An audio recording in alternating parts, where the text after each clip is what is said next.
sahabat Quran, keluarga Quran dimulakan Allah Ta'ala. Alhamdulillah juz 28 sudah kita baca, ya, yang mana juz ke-28 ini adalah termasuk juz yang favorit untuk dihafal, ya, terutama oleh para santri. Ya, biasanya di pesantren-pesantren, ya, santri-santri ini menghafal dari juz yang ke-30, lalu juz 29, kemudian juz 28, ya. Nah, juz 28 ini, ya, tidak seperti juz sebelumnya, ya, seperti juz 27, 26, 25, 24 itu didominasi surah Makkiyah. Nah, juz yang ke-28 ini hampir semuanya, ya, itu adalah surah Madaniyah. Ya, seperti Al-Mujadilah. Ya, Al-Mujadilah ini surah Madaniyah. Ya, isinya tentang seorang wanita yang mengadu kepada Rasulullah SAW tentang status suaminya. Ya, ada seorang wanita yang bernama Khawlah binti Tha'labah. Ya, nah ini Khawlah mengadukan sang suami, yaitu Aus bin Samit. Ya, ketika beliau mengadukan hal ini, peristiwa yang terjadi pada dirinya tentang suaminya yang menzihar dirinya. Ya, maka di situ disebutkan bahwa perempuan ini adalah disebutnya tujadiluka fi zaujiha, ya, yang mengajukan gugatan tentang suaminya kepada siapa? Kepada Rasulullah SAW. Nah, ini biasanya ini persoalan keluarga, hukum keluarga itu memang turunnya di Madinah, ya, karena Al-Quran sudah memuat di situ tentang hukum keluarga, hukum ekonomi, hukum politik, hukum tentang bermasyarakat, ya, aturan-aturan bernegara tentang zakat, puasa, haji, jihad, ya, dan lain sebagainya.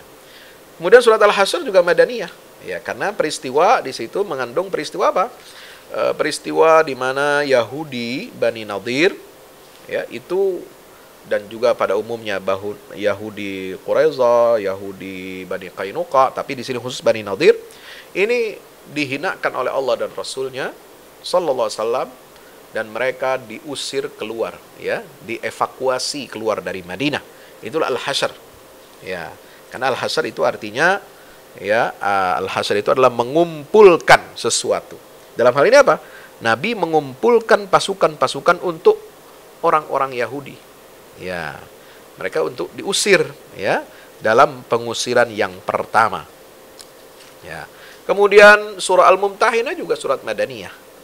Ya, di mana di situ tentang bagaimana Allah menguji keimanan wanita-wanita muslimah yang suaminya adalah orang-orang kafir, orang-orang musyrik. Nah, mereka ini diuji oleh Allah, ya, harus bercerai dengan suaminya. Karena tidak boleh, tidak sah seorang wanita muslimah berada dalam kuasa seorang laki-laki atau suami yang kafir, apalagi musyrik. Ya, ini mutlak haram. Perempuan muslimah dilarang menikah, haram hukumnya menikah atau dinikahi oleh orang kafir, orang musyrik, termasuk juga ahli kitab, ya. Nah, sahabat Quran dirahmati Allah, nanti di situ ada ayat-ayatnya. Kenapa dia dilarang? Ya.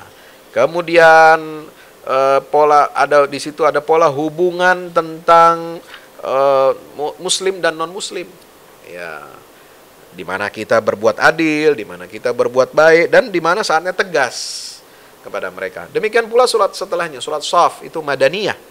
Ya. Karena di situ diawali dengan firman Allah tentang hukum berjihad di jalan Allah Ta'ala. Innallaha yuhibbul ladzina yuqatiluna fi sabili saffan ka'annahum bunyanun marsus. Kemudian bicara tentang hawariyin, ya, tekad umat Islam untuk menjadi penolong Allah dan Rasulnya SAW. Surat Al-Jum'ah juga Madaniyah, ya, karena bercerita tentang apa? Kewajiban sholat Jumat. Ya, sholat Jumat ini baru diwajibkan di Madinah setelah Nabi hijrah. Kemudian surat Al-Munafiqun juga surat Madaniyah, karena bercerita tentang fenomena orang-orang munafik, ciri-ciri mereka, sifat-sifat mereka. Ya. Nah, jadi ini semua hampir madaniyah. Surat At-Taghabun juga sama. Artinya kekurangan atau tipuan dan kekalahan, ya. Karena ya, hal itu semua akan menimpa orang-orang kafir di hari kiamat kelak. Jadi mereka ini akan merasakan kekalahan. Ya, mereka akan merasakan kekurangan. Ya, nanti amal mereka itu berkurang, tidak diterima oleh Allah Subhanahu wa taala. Ya, maka orang-orang kafir ini, ya ini surah turun di Madinah. Kemudian bagaimana kita harus bersabar, ya, beriman kepada Allah, ya. Di surat Madaniyah ini, surat At-Taghabun ini semua lengkap tentang rukun iman. Ya, rukun iman pada Allah, rukun iman pada hari akhirat, rukun iman kepada utusan-utusan Allah, iman kepada kitab-kitab Allah, iman kepada malaikat, iman kepada takdir, semua ada di dalam surat At-Taghabun. Subhanallah, ya. Sahabat Quran dirahmati Allah Ta'ala, setelah itu ada surah, setelah surat At-Taghabun, di situ ada surah At-Talaq. Ya, surah At-Talaq. Surah At-Talaq ini bicara tentang hukum perceraian. Ya, ini disebut dengan surah An-Nisa Sughra. Kalau surah An-Nisa yang kubra, yang besar, itu surat An-Nisa yang ada di awal juz Al-Quran, yaitu di juz yang keempat dan kelima. Ya, di situ surah An-Nisa kubra. Tapi yang Sughra ini adalah surat At-Talaq. Dan ini surat Madaniyah tentang hukum perceraian. Dia termasuk hukum private, hukum ahwal syakhsiyah. Dan di akhir juz ke-28 ini ada surah At-Tahrim. Ya, ini juga Madaniyah semuanya. Karena bercerita tentang bagaimana peristiwa yang terjadi dialami oleh Rasulullah bersama beberapa orang istri beliau sallallahu alaihi wasallam. Ini ada dinamika dalam keluarga, ya. Ada kecemburuan, ada saingan, ada ya dalam persoalan ini dan kemudian kewajiban untuk menjaga diri dan keluarga kita dari api neraka. Nah, ini kewajiban sebagai kepala keluarga atau kepala rumah tangga. Nah, itu secara sekilas ya surat yang ada di dalam juz yang ke-28 ini semuanya adalah surah Madaniyah.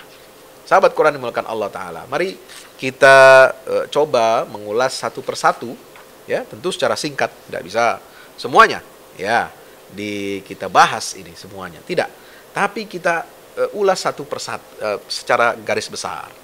Di mana surah Al-Mujadilah yang ada di awal juz ke-28 ini, pembahasan utamanya adalah penjelasan tentang karunia ilmu dari Allah. Ya, ini ilmu dari Allah ini sangat penting, ya. Karena ada satu ayat di dalam Al-Quran itu, ayat 11, di mana Allah Ta'ala berfirman, Ya ayyuhalladzina amanu, idza qila lakum tafassahu fil majalis, fafsahu yafsahillahu lakum, wa idza qila ansuzu fansuzu yarfa'illahu alladzina amanu minkum walladzina utul ilma darajat. Ini pentingnya ilmu. Maka itu ilmu tentang syariat, ini yang paling penting. Ya, ilmu Allah, ya, yang pertama adalah tentang tauhid yang diajarkan kepada manusia. Maka Allah mengatakan dalam surat Ar-Rahman, ya, berapa itu juz yang 27 yang kemarin kita baca, kita belajar tentang surat Ar-Rahman. Ar-Rahman 'allama al-Qur'an, bagaimana Allah mengajarkan Al-Qur'an itu sebagai ilmu bagi manusia. Subhanallah. Nah, ilmu yang penting untuk diketahui oleh manusia adalah ilmu-ilmu yang mengatur tentang tata cara menyelenggarakan kehidupan di atas muka bumi ini sesuai dengan syariat Allah. Mulai dari hukum, ya, mengatur diri pribadi sampai urusan keluarga, sampai urusan bermasyarakat. Ya, maka itu di surah Al-Mujadilah ini kita diingatkan oleh Allah tentang karunia Allah yang telah menjelaskan hukum zihar dalam Islam. Apa itu zihar? Ya, ini dalam ayat 1 sampai 4 itu berkenaan tentang hukum zihar, di mana seorang suami laki-laki, ya, tidak mau menggauli istrinya, tidak mau berhubungan dengan istrinya karena dianggap istrinya ini sama dengan perkataan, ya, engkau seperti punggung ibuku. Nah, artinya udah nggak minat lagi, ya. Dia mengatakan dia seperti halnya dia bersumpah dia nggak mau berhubungan seksual dengan istrinya. Ya, karena dia sudah mengatakan engkau seperti punggung ibuku. Ya, yang namanya ibu kan haram. Ya, nggak boleh anak ya berzina dengan ibunya. Nauzubillah min zalik. Ya. Nah, itu ucapan itu yang disebut dengan zihar. Alladzina yuzahiruna minkum min nisaihim ma hunna ummati. Padahal istri mereka itu bukanlah ibu yang mengandung mereka dan melahirkan mereka. Ya, ini halal. Ya, kalian harus bergaul dengan baik. Ya, itulah yang diadukan oleh Khawlah binti Tha'labah terhadap ya mengadukan suaminya kepada siapa? Kepada baginda Rasulullah SAW. Maka turunlah ayat-ayat ini. Ya, yang mengatakan in ummahatuhum ilallahi waladnahum. Kalau ada suami yang mengatakan engkau seperti punggung ibuku, ya, berarti dia menyamakan status istrinya dengan ibu kandungnya sehingga haram untuk disetubuhi. Nah, itu tidak benar. Itu adalah la yaquluna munkaram minal, itu perkataan yang mungkar dan kedustaan yang besar, dan itu harus dia membayar kifarat. Ya, harus bayar kifarat, dia harus membatalkan ucapannya itu dan diberi sanksi oleh Allah. Apa sanksinya? Fatahriru raqabah min qabli ayyatamasa. Dia harus membebaskan budak sebelum ya suami istri ini berhubungan kembali secara normal. Yang kedua, kalau tidak mampu, ya mesti berpuasa 2 bulan berturut-turut. Kalau tidak mampu juga memberi makan 60 orang miskin. Itulah tilka hududullah walil kafirin. Itu hukum zihar. Nah, kemudian di ayat ke-8 sampai 10, sahabat yang dirahmati Allah, adalah ilmu di mana Allah memberikan kita pengetahuan, satu pemahaman tentang apa? Perintah untuk berbisik-bisik dalam hal kebaikan dan larangan berbisik-bisik dalam hal kemungkaran dan kemaksiatan. Ya. Nah, ini ayat 8. Alam tara ilal ladzina nuhu 'anin najwa thumma ya'uduna lima nuhu anhu wa yatanajawna bil itsmi wal 'udwan wa ma'siyatir rasul. Ya, yang boleh kita berbisik itu adalah dalam hal kebaikan. Kalau kita bisik-bisik, ya, desas-desus untuk melakukan kemungkaran dan kemaksiatan, itu yang dilarang, itu nggak boleh. Maka di sini aturan dalam bermasyarakat, ya, supaya menjaga ketertiban umat, ketertiban masyarakat, Allah Subhanahu wa taala ya mengatur bagaimana tata cara kita berhubungan di antara sesama hamba Allah.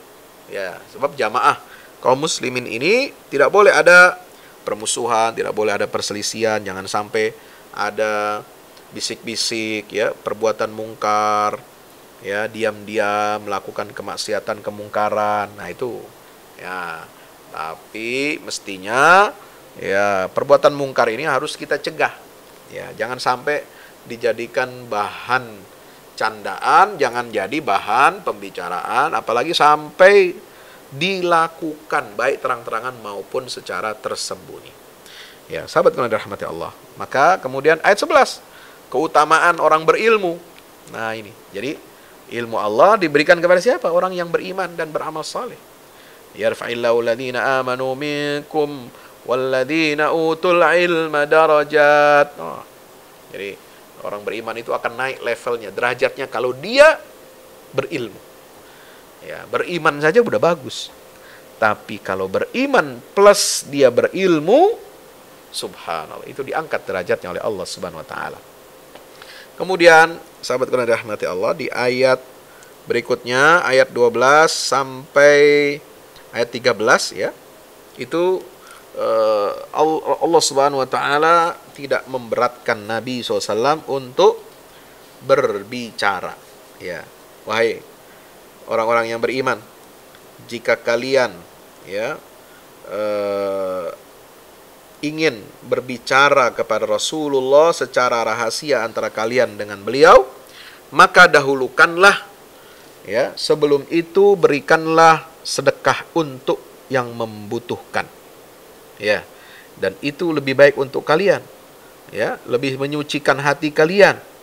Kalau kalian tidak mendapatkan apa yang bisa kalian sedekahkan, maka nggak apa-apa. Jadi ini tata krama, ya, tata krama kita, ya, dulu para sahabat kalau ingin ya membicarakan suatu rahasia dengan Rasulullah SAW, maka dianjurkan untuk apa? Mengeluarkan sedekah. diberikan kepada fakir miskin. Ya. Asfaqtum an tuqaddimu baina najwakum shadaqat. Ya, apakah kalian takut fakir jika kalian memberikan sedekah sebelum kalian berbincang secara khusus dengan Rasulullah? Nah, kalau kalian tidak mengakukan itu, maka Allah Subhanahu wa taala memberikan rukhsah kepada kalian. Ya. Faqimus shalah, bagaimana caranya? Cukup dengan menegakkan salat, ya, membayar zakat dan mentaati Allah dan Rasulnya sallallahu alaihi wasallam. Ya. Nah, sahabat yang dirahmati Allah, juga di sini pentingnya kita berwala kepada Allah. Apa itu wala? Loyalitas. Seorang mukmin harus punya loyalitas kepada ajaran Allah dan Rasulnya. Loyalitas kepada orang-orang beriman, ya, yang seakidah, loyalitas kepada pemimpin orang-orang beriman. Ditegaskan sebelumnya di surat Al-Maidah, itu ayat 55, innama waliyukumullahu wa rasuluhu alladhina amanu alladhina yuqimunas salata wa yutuna zakata wa hum raki'un. Ya. Jadi itu kita harus memiliki wala, loyalitas kepada Allah, Rasul dan orang-orang atau pemimpin-pemimpin yang beriman. Nah, maka itu di sini diatur wala kepada Allah, wala kepada Rasulnya dan orang-orang beriman itu ya harus kita tunjukkan. Sekaligus ketika kita menyatakan loyalitas, maka kita harus berlepas diri dari musuh-musuh Allah dan Rasulnya walaupun mereka itu adalah orang-orang dekat kita. Nah, ini ya. Ini mulai dari ayat 14 sampai 22. Dan Allah menegaskan, ya, orang yang menentang Allah dan Rasul itu, mereka itulah orang yang paling hina. Dan ya, mereka itu adalah hizbus syaitan, golongannya setan. Ya, Allah telah menetapkan, ayat 21, kataballahu, Allah telah menetapkan untuk dirinya bahwasanya apa?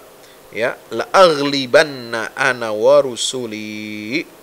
Ya, sungguhnya Allah Subhanahu wa taala itu, ya, aku akan menang dan aku akan berikan pertolongan kepada rasul-rasulku.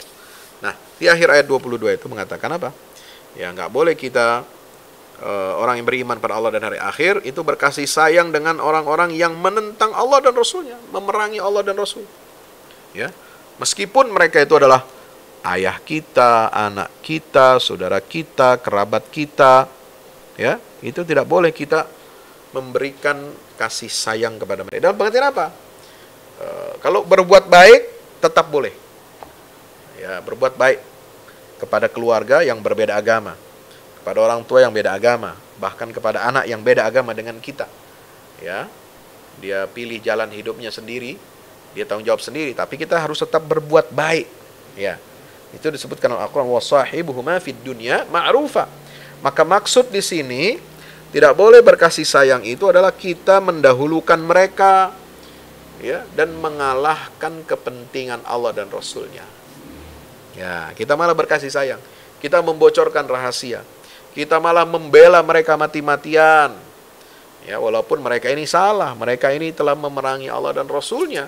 Ya, maka jangan dibela. Tapi kita harus tegas untuk membela Allah dan Rasulullah SAW. Itulah, ya, orang-orang yang diridhoi oleh Allah dan mereka adalah golongan Hizbullah, partainya Allah. Lalu kemudian surat Al-Hasyr. Ya, surat Al-Hasyr ini, sahabat yang dimuliakan Allah Ta'ala, ya, itu Allah Subhanahu wa Ta'ala mengumpulkan, ya, dan mengusir Bani Nadir. Ya, ini jelas dalam asbabun nuzulnya seperti itu. Ya, karena maka itulah pembahasan utama surat Al-Hasyr ini adalah kekuasaan Allah untuk memuliakan orang-orang beriman dan menghinakan orang-orang kafir. Ya. Mereka mengatakan, ya, la yukhrijannal a'azzu minhal adzal. Ya, orang-orang orang-orang munafik, ya, dan orang-orang Yahudi yang bersekutu di Madinah, mereka mengatakan dengan penuh keyakinan bahwasanya, ya, la yukhrijannal a'azzu minhal adzal. Orang yang mulia akan mengusir orang yang hina. Ya, nauzubillah min zalik. Padahal mereka sendiri itu yang hina. Ya, mereka itu yang terhina kemudian diusir oleh Allah dan Rasulnya sallallahu alaihi wasallam. Bagaimana dalam surah Al-Munafiqun nanti, ya. Tapi di sini digambarkan, ya, bagaimana di ayat 2, ya, ayat 2 surat Al-Hasyr ini Allah telah mengusir orang-orang yang ingkar dari kalangan ahli kitab dari kampung mereka. Li awwalil hasyr, yaitu Bani Nadir, dari rumah-rumah mereka, ya, pada saat, ya, pengusiran yang pertama. Mereka dikeluarkan dari Jazirah Arab sehingga mereka tinggalnya di mana? Di negeri Syam. Maka kalau di wilayah Jazirah Arab, ya, Jazirah itu sekarang namanya wilayah Teluk. Itu dalam hukum Islam ketika Rasulullah berkuasa, memimpin, bahkan Khulafaur Rasyidin, itu semua tidak boleh ada tinggal orang Yahudi dan Nasrani, ahli kitab. Mereka harus keluar dari Jazirah Arab. Nah, mereka dibolehkan untuk tinggal di negeri Syam. Karena memang negeri Syam ini dahulu adalah kekuasaan daripada bangsa Romawi. Ya, mereka boleh tinggal di sana, tapi untuk di Jazirah Arab tidak, karena itu khusus, ya, ditetapkan oleh Allah dan Rasulnya, itu ditinggali hanya untuk orang-orang yang beragama Islam saja, yang beriman pada Allah dan Rasul. Untuk apa? Ya karena berulang kali terjadi pengkhianatan. Dan untuk mengokohkan Madinah, menguatkan Jazirah Arab ini sebagai bentengnya Islam, maka orang-orang yang selalu membuat masalah, selalu melanggar perjanjian, selalu berkhianat, mereka harus dikeluarkan dari Jazirah Arab. Ya, bukan karena kezaliman kita. Ya, kita tidak berbuat zalim. Besar, ada paket. Besar, ambil paket. Ya, kita tidak berbuat zalim, tetapi merekalah yang berbuat zalim. Ya, mereka yang berbuat zalim ini, ya, sudah berulang-ulang kali, sudah diingatkan, sudah berulang kali mendapatkan teguran, mereka terus melakukan itu. Maka tidak ada jalan lain. Sebagai langkah terakhir, mereka harus keluar dari Jazirah Arabia. Ya, mereka hanya diizinkan untuk tinggal di mana? Di negeri Syam, ya. Sahabat kiram yang hati Allah. Nah, mereka nggak mau keluar awalnya. Ya, mereka nggak mau keluar, mereka ingin bertahan di dalam benteng-benteng mereka. Wa zannu annahu mani'atum husunuhum minallah.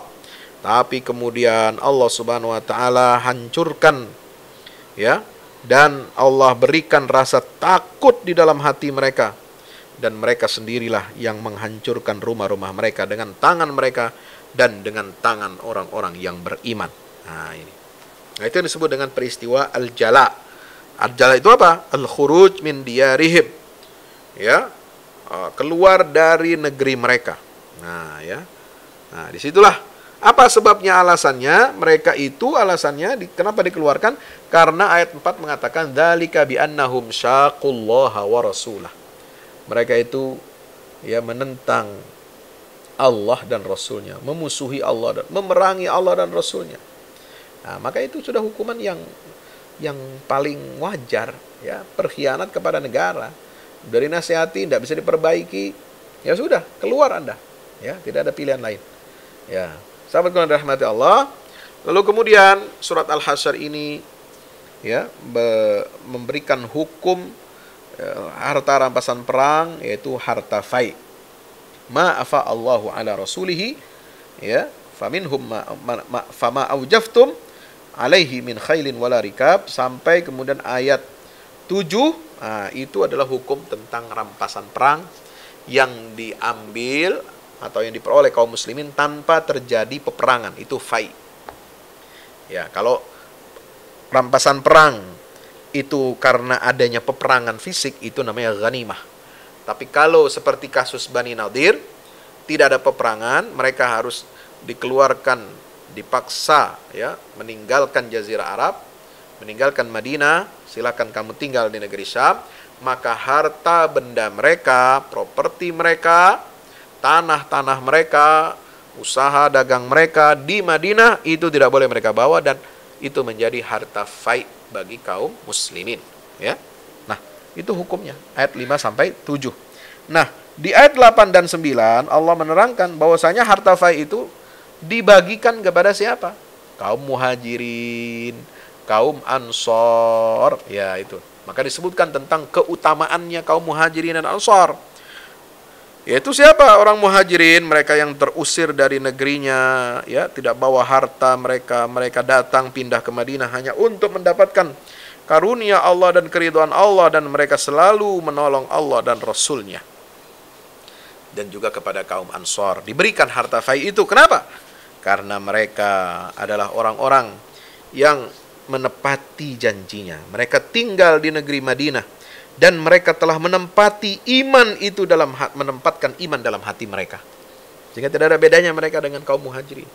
Ya, meskipun muhajirin itu lebih dahulu masuk Islam, tapi kaum ansor ini adalah pendukung-pendukung setia Rasulullah SAW, bahkan mereka yang membantu, ya, semua kebutuhan kaum muhajirin ini.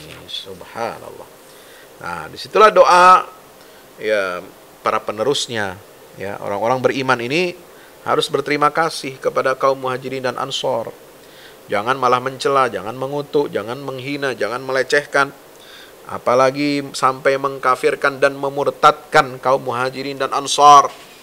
Ya, karena mereka memiliki keutamaan di sisi Allah dan Rasulnya. Mereka telah berjuang, mereka telah berjihad, mereka telah mendukung agama Allah ini. Mereka orang pertama, generasi pertama yang dididik oleh baginda Rasulullah SAW. Ya, maka tugas kita generasi setelah mereka adalah memberikan doa terbaik.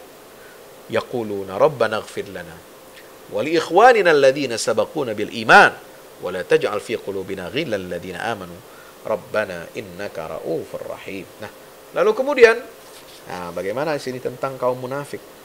Ya, orang munafik itu, sahabat Quran dirahmati Allah Ta'ala, ini mereka dibongkar sifat mereka.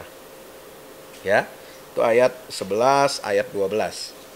Ya, mereka janji akan menolong kaum Yahudi Bani Nadir, tapi ucapan mereka itu hanya omong kosong saja. Mereka tidak tepati. Ya, la in ukhriju la yakhrujuna ma'ahum wa la in qutilu la yansurunahum wa la in nasaruhum la yuwallunna al-adbar thumma la yunsarun. Ya, mereka itu orang munafik ini ngomong besar aja. Katanya mau janji akan ikut serta, kalau diusir mereka akan ikut keluar, ikut solidaritas, ya, merasa temannya. Karena di sini dikatakan orang munafik itu adalah saudaranya ahli kitab. Mereka berhubungan erat dan rapat dengan ahli kitab Yahudi Bani Nadir. Ya, mereka janji kalau kalian diusir kami akan ikut keluar. Kalau kalian diperangi kami akan berperang bersama kalian. Ya, lanansurannakum, itu cuma omong besar saja, omong dusta. Wallahu yashhadu innahum lakadzibun, dan tidak ada buktinya sama sekali. Maka di situ disebutkan la antum asyaddu rahbatan fi sudurihim minallah dzalika bi annahum qaumun la yafqahun. Mereka itu kaum munafik dan Yahudi itu tidaklah memerangi kalian kecuali di dalam kampung-kampung yang telah dibentengi, atau mereka berperang dari balik dinding saja. Ya, karena mereka punya rasa takut. Ya, mereka punya takut yang besar terhadap kaum muslimin. Ya, tahsabuhum jami'a. Kalian mengira mereka itu bersatu, padahal hati-hati mereka itu tercerai-berai. Wa qulubuhum syatta. Ya. Nah, sahabat rahmati Allah, itulah perumpamaan, ya, orang Yahudi dengan orang munafik yang saling menolong itu ternyata mereka ditinggal oleh sekutunya. Ya, ini persis kata Allah, seperti halnya setan. Ya, setan itu mengatakan kepada manusia, kafirlah kalian. Setelah kafir, setan itu berlepas diri dari kalian. Ya, kenapa? Karena setan juga takut sama Allah. Dia nggak mau tanggung jawab itu sama orang-orang kafir yang mengikuti, ya, jejak setan itu, ya. Nauzubillah min zalik. Maka Allah Subhanahu wa taala perintahkan kita untuk apa? Ittaqullah, bertakwa kepada Allah. Wal tanzur nafsum ma qaddamat lighat. Ya, lihatlah apa yang akan kalian siapkan untuk hari kiamat. Ini pentingnya kita muhasabah. Ya, muhasabah itu harus kita lakukan setiap hari, setiap saat. Menghitung-hitung diri, mana yang kurang, harus kita perbaiki, kita koreksi. Mana yang sudah kita lakukan, kita harus lebih perbaiki lagi, karena tidak ada yang sempurna. Ya, kita harus muhasabah untuk mempersiapkan diri kita bertanggung jawab di hadapan Allah Subhanahu wa taala. Itu ayat tentang muhasabah, pentingnya kita introspeksi diri. Ayat 18 ya, surat Al-Hasyr. Dan introspeksi yang paling lurus adalah dengan cara mengikuti Al-Qur'anul Karim. Ya. Al-Qur'an ini, "Lau anzalna hadzal Qur'ana 'ala jabal la ra'aitahu khashi'an mutasaddian min khasyatillah wa tilkal amthalu nadribuha lin-nasi la'allahum yatafakkarun." Nah, sahabat Quran rahmati Allah, itu. Jadi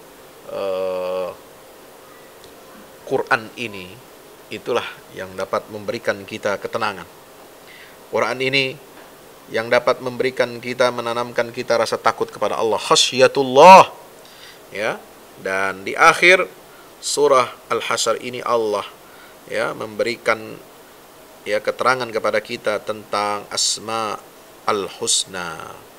Ya, pemantapan tauhid kita kepada Allah Subhanahu wa taala. Ya, ayat 22 sampai 24. Nah, sahabat Quran dirahmati Allah, Al-Mumtahinah itu ujian bagi orang-orang yang beriman, di mana Rasulullah SAW menikah dengan Ummu Habibah binti Abi Sufyan. Ya, nah itu. Ya, karena apa? Karena Ummu Habibah ini masuk Islam. Padahal bapaknya kafir, masih gembong kafir. Ya, Abu Sufyan itu. Nah, suaminya juga orang kafir, musyrik, tapi dia masuk Islam, maka dia hijrah ke Madinah, dan aturan Allah mengatakan kamu harus cerai dari suamimu. Maka bercerai, pisah sudah. Kenapa? Karena pisah jalan. Iman dan kafir nggak bisa bertemu. Seperti minyak dengan air, ya, nggak bisa bertemu, nggak bisa disatukan di dunia maupun di akhirat. Ya, maka dia harus berpisah. Ya, lahunna hillul lakum, walahum yahilluna lahunna. Lahunna hillul lahum, walahum yahilluna lahunna. Kalau ada orang mukmin, ya, idza ja'al mu'minatu muhajiratin famtahinuhunna, Allahu a'lau biimanihin. Fa in alimtumuhunna mu'minatin fala tarji'uhunna ilal kuffar. Orang yang beriman masuk Islam dari kalangan perempuan itu enggak boleh dikembalikan kepada suami-suami mereka yang kafir. Ya. Maka itulah Rasulullah menikahi siapa? Ummu Habibah binti Abi Sufyan. Ya. Dan Rasulullah membaiat wanita-wanita yang beriman ini. Ya, yaitu ayat 12 surah Al-Mumtahinah. Ya ayuhan nabiyyu idza ja'akal mu'minatu yubayyi'naka. Nah, itu. Berbaiat untuk apa? Tidak berbuat syirik, tidak mencuri, tidak berzina, artinya mengamalkan ajaran Islam. Tidak membunuh anak-anak mereka, ya. Maka itulah baiatnya wanita-wanita muslimah, tanpa Rasulullah bersentuhan tangan dengan mereka. Karena mereka ini adalah wanita yang bukan muhrim untuk Rasulullah sallallahu alaihi wasallam. Nah, inilah ujian keimanan. Jadi surat Al-Mumtahinah ini itu menguji imannya kaum muslimin, laki-laki dan perempuan. Ini adalah sikap wala wal bara. Kalau di Al-Mujadilah masih bersifat umum, Al-Hasyr juga tentang ahli kitab. Nah, walaknya ini sekarang yang Al-Mumtahinah ini soal perkawinan. Nggak boleh dikuasai oleh orang kafir. Ya, wanita-wanita muslimah itu. Ya, bagaimana hukumnya wanita muslimah kawin nikah dengan laki-laki non-muslim? Apakah dia musyrik atau dia ahli kitab? Haram hukumnya, tidak sah. Berarti sama hukumnya dia dengan berzina. ya, dengan laki-laki. Karena status pernikahannya tidak sah menurut agama. Ya, artinya selama dia menikah, kawin dengan laki-laki kafir, kemudian punya anak, ya itu sama hukumnya dengan berzinahan. Ya, kecuali ya suaminya mau masuk Islam. Nah, baru dia harus mengadakan akad nikah yang baru dengan suaminya yang masuk Islam. Nah, bagaimana dengan yang tadi sebelumnya? Ya, itu dia harus bertobat, mohon ampun kepada Allah Subhanahu wa taala. Ya. Kemudian dia perbaiki anak-anaknya, status anak-anaknya yang lahir pada saat dia menikah dengan orang atau suami yang kafir. Ya, dia perbaiki imannya, perbaiki akhlaknya, ya, dia ikuti agama Allah dan Rasulnya Sallallahu Alaihi Wasallam. Sehingga ini tanggung jawab orang tua, ya, nggak boleh ikut kekafiran, ya. Maka di surah Al-Mumtahinah itu ada contoh panutan, ya, maka disebutkan panutannya siapa? Ya Nabi Ibrahim, ya, Nabi Ibrahim itu panutan, nggak mau dia berkasih sayang dengan orang tuanya sendiri walaupun dia orang tuanya kafir, musyrik. Walaupun itu orang tuanya. Ya, maka di situ disebutkan ayat 4, ayat 5 dan 6, ya. Nah, jadi kita harus berlepas diri dari kaum musyrikin. Ingat kisah Nabi Ibrahim dengan ayahnya. Nah, maka itulah sahabat yang dirahmati Allah Subhanahu wa taala, kita harus baiat ini, ujian keimanan ini, wala wal bara ini dibuktikan dalam hubungan sosial. Ayat 8 dan ayat 9. Nah itu. Dalam hubungan sosial. Selama mereka tidak memerangi, tidak mengusir kita, kita harus berbuat baik dan adil kepada non-muslim. Tapi beda cerita kalau mereka memerangi kita. Kalau mereka mengusir kita dari kampung halaman, ya, maka kita dilarang oleh Allah untuk berwala kepada mereka. Dilarang untuk memberikan loyalitas. Ya, kalau berbuat baik tetap adil, harus, walaupun kepada orang yang memerangi kita. Itu hebatnya Islam. Ya, orang yang memerangi kita saja kita harus melakukan dia dengan adil. Orang musyrik minta perlindungan, kita lindungi. Kita sampaikan, antarkan dia ke tempat yang aman sampai sehingga dia bisa mendengar ayat-ayat Allah. Itu perintah Allah dalam surat At-Taubah, ya. Wa idza stajaraka minal musyrikin ablighu ma'manah hatta yasma'a kalam Allah thumma ablighu ma'manah. Ya. Itu kepada musuh, kepada yang memusuhi Allah dan Rasulnya kita mesti adil. Tapi yang kita nggak boleh lakukan adalah ya antawallauhum, berwala, loyalitas, memberikan loyalitas kita kepada mereka. Nah itu, ya. Maka kita jangan menjadi fitnah bagi orang-orang kafir. Apa itu fitnah orang-orang kafir kepada kita? Yaitu menjadikan mereka menguasai umat Islam. Sehingga mereka membinasakan umat Islam. Ini doanya. La taj'alna rabbana la taj'alna fitnatan lilladzina kafaru waghfir lana rabbana innaka antal azizul hakim. Itu tafsirnya Ibnu Abbas mengatakan, ya, maksud jangan kau jadikan kami fitnah bagi orang kafir adalah jangan kau jadikan mereka menguasai kami sehingga mereka orang kafir nanti membinasakan kami, ya, nauzubillah min zalik. Kemudian surah As-Saff tadi tentang ya bagaimana kita memperjuangkan Islam ini dengan saf yang rapih, ya, dengan kebersamaan. Itu pesan utama dalam surah Saff. Kita berjihad di jalan Allah, tapi kita harus paham agama Allah. Jangan berjihad asal berani, asal sembrono, ya.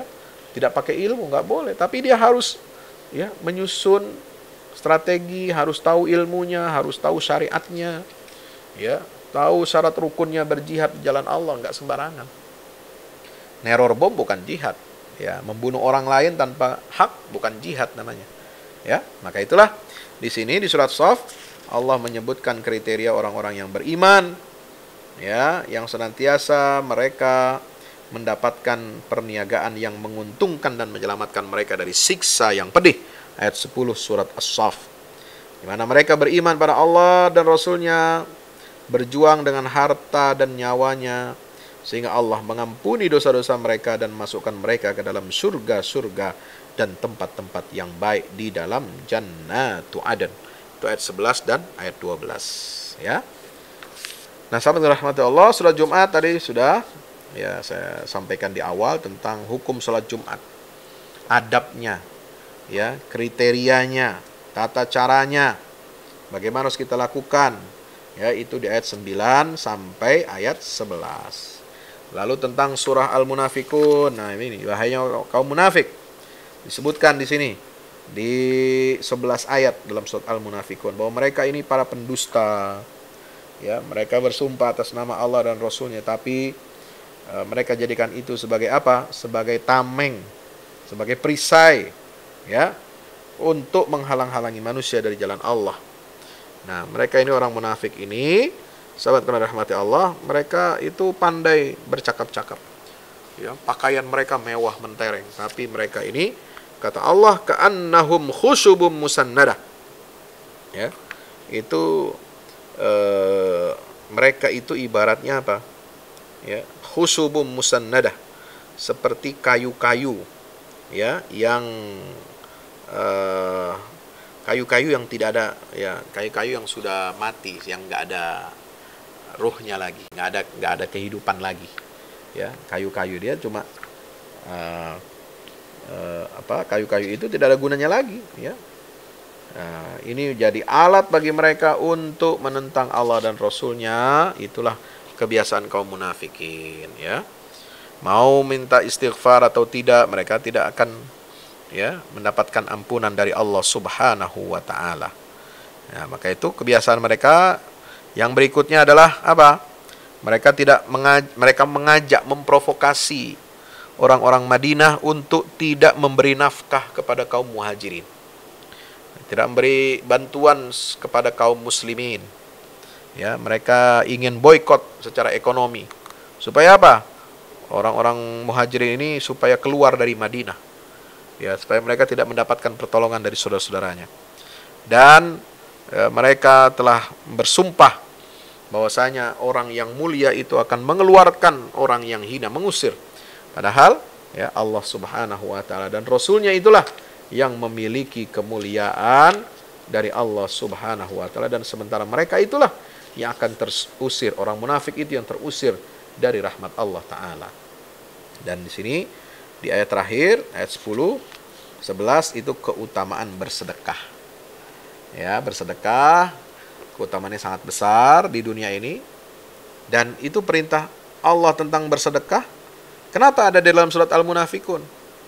Ya, karena, ya, orang munafik itu enggak suka, ya, umat Islam ini gemar sedekah. Sedekah itu akan membangun kekuatan umat, membangun ekonomi umat. Ya, umat ini jadi mandiri, umat ini jadi saling tolong menolong. Nah, sedekah itu mereka benci. Ya, orang munafik itu benci terhadap gerakan sedekahnya kaum muslimin. Maka itu, ini keutamaan bersedekah ini disebutkan dalam surah Al-Munafikin. Untuk apa? Allah memberikan peringatan kepada kita, hati-hati terhadap orang-orang munafik. Ya, jangan ikuti seruan-seruan mereka yang ingin memboikot saudara-saudaranya kaum muslimin, kaum muhajirin. Ya, tetaplah berpegang teguh kepada tali agama Allah. Wahai orang-orang yang beriman, jangan kalian minta pertolongan kepada selain Allah, Rasul, dan orang-orang yang beriman. Ya, demikian, sahabat dirahmati Allah. Berikutnya surat At-Taghabun, At-Talaq, tentang perceraian, ya, bisa dibaca di sini tentang ayat-ayat keutamaan bertakwa kepada Allah. Nah, takwa kepada Allah diwujudkan dalam perceraian, ya, dalam rumah tangga kita harus bertakwa kepada Allah. Harus takut kepada azab Allah apabila kita melanggar hukum-hukum yang Allah tetapkan untuk kita dalam menyelenggarakan rumah tangga sesuai dengan syariat Allah. Kemudian surat At-Tahrim, ini pentingnya kita menjaga keluarga dari siksa api neraka. Nah, di situ disebutkan contoh-contoh, ya, wanita-wanita yang kafir. Jadi ibrah, pelajaran bagi kita. Ya, pendidikan keluarga ini penting supaya apa? Jangan seperti istrinya Nabi Nuh dan istrinya Nabi Lut. Nah, ini pendidikan keluarga penting, terutama untuk istri, untuk suami dan anak. Ya, jangan sampai satu keluarga nggak kompak. Yang satu beriman, satu kafir. Nah, ini jadi pelajaran. Istrinya Nabi Nuh dan istrinya Nabi Lut yang mendukung kekafiran. Ya, mereka tidak berkhianat dalam artian berselingkuh, mereka berzina dengan orang lain, tidak.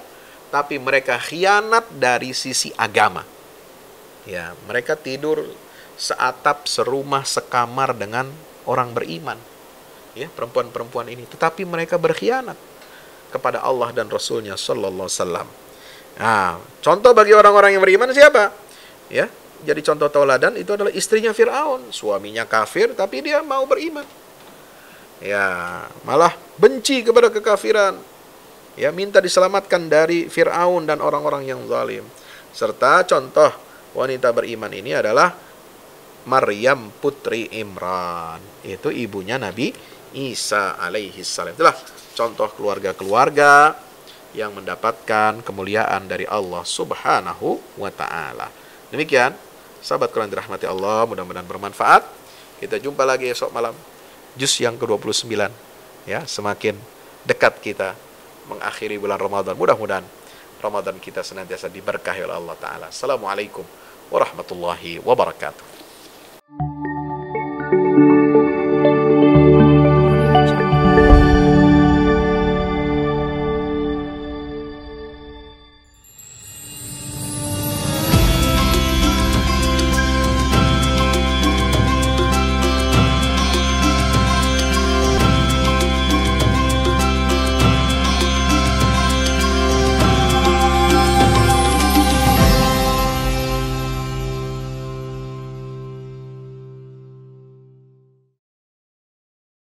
Assalamualaikum warahmatullahi wabarakatuh. Bapak Ibu para pemirsa, saya Ustadz Fadlan mengajak Bapak Ibu kita semua, ayo kita membuat investasi masa depan bersama Al-Fahmi Institute.